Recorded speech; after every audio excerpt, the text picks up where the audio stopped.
Denver Broncos acquired Jaylen Waddle for Miami's fourth-round pick from the Dolphins in exchange for the Broncos' first, third, and fourth this year. As the resident Broncos fan, Matthew, what do you think? I just know Bo Nix fell to his knees at the Bass Pro Shop. What a get. Now, look, on paper, I do feel like, it is a lot for technically on his team's depth chart, a wide receiver too. However, when you look at him with the Broncos wide receivers, I mean, oh my God, it looks so good. Dare I say we're a little too stacked at wide receiver right now with him at the 1 and Cortland at the 2. And you know what? A lot of people say first round picks a lot. This is a second round pick. It's pick 30 in the draft. Who are we going to get in this week draft? I feel like for the year of the draft that it is now, giving up this much, it just outweighs the cons of giving away draft capital when you get a guy so different from Cortland Sutton. I feel like this opens the offense in so many different ways. This finally gives Bo Nix the help he needs. I was so scared that we weren't going to make any moves this offseason. I still think the defensive losses are not great, but, does it put us back in the, towards the Super Bowl conversations?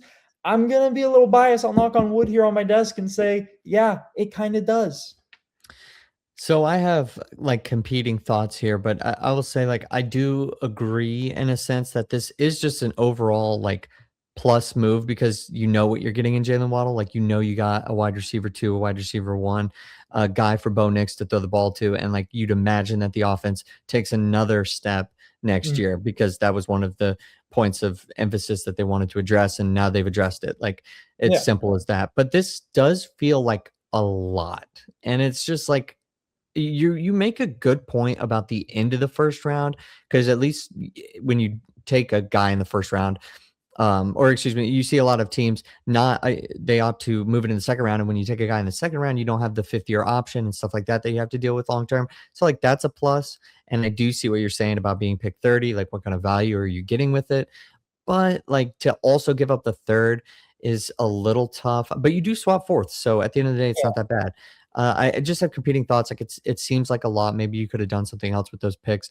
I'm positive on it. My biggest takeaway, though, is definitely that I love what the Dolphins are doing here. Like I think that is like a great deal, a great haul for Jaylen Waddle. I think it's very positive for them. And I would say like we talked about this a little bit when this first went down. Yeah. I don't really like you're going to set up Malik Willis for success as much as you can, but not at the expense of your future. And so I don't really care that they traded away Jaylen Waddle. Whatever Malik Willis is going to have to, whatever the hand he's going to be dealt next year is just, it is what it is.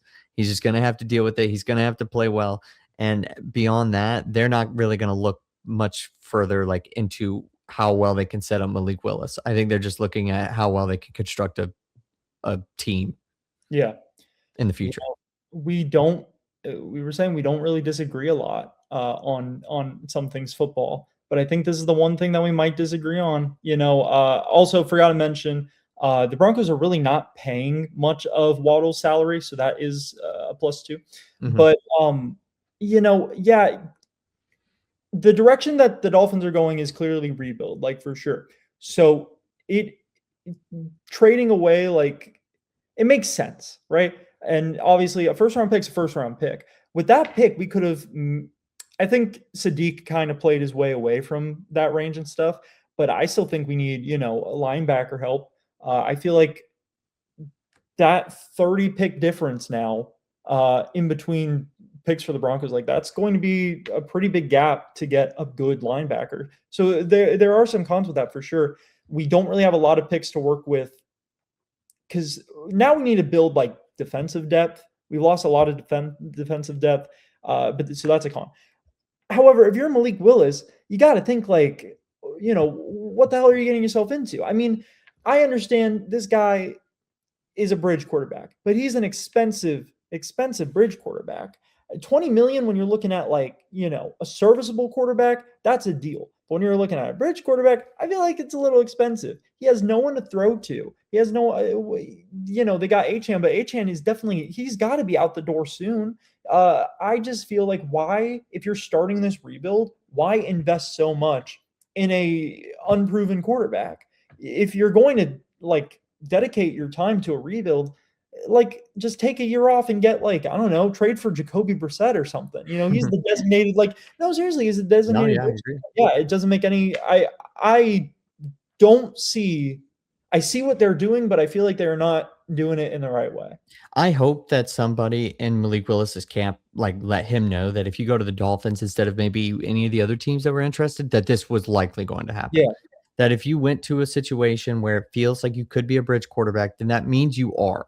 yeah, Like, if there's a possibility of it, then that means that's the case. It's just as simple as that, because anytime we've now seen this over the last 15 years, it feels like, but I would say definitely 10, where a guy comes in, gets paid, and then he's just going to be lucky that they don't draft a guy. yeah. Like, legitimately, he's gonna be lucky that they don't draft a guy, because these organizations, they want to fill that quarterback spot and make sure that they have, an ability to take a risk and Mm, see what they have, and they don't care how much money they're throwing at it, because the position's worth so much anyway.